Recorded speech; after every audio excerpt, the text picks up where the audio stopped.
গরুর দুধ কমে যাচ্ছে, বারবার অসুস্থ হচ্ছে, তাহলে হয়তো এই 3টি পুষ্টি আপনার গরুর শরীরে নেই।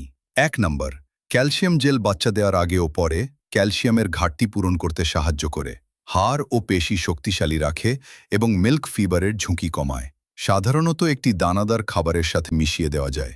2 নম্বর, বিটা ডি প্লাস, ভিটামিন ও মিনারেলের সমন্বয়ে তৈরি, ক্ষুধা বাড়ায়, দুর্বলতা কমায় এবং রোগ প্রতিরোধ ক্ষমতা শক্তিশালী করে। খাবারের সাথে মিশিয়ে নিয়মিত খাওয়ানো যায়। 3 নম্বর, সিএফসি প্লাস, দুধাল গরুর জন্য অত্যন্ত গুরুত্বপূর্ণ একটি সাপ্লিমেন্ট।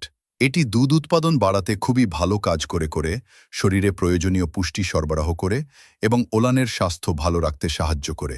নিয়মিত ব্যবহারে ম্যাস্টাইটিসের ঝুঁকি কমাতে সহায়ক ভূমিকা রাখতে পারে। সাধারণত ভুসি বা দানাদার খাবারের সাথে মিশিয়ে খাওয়ানো হয়।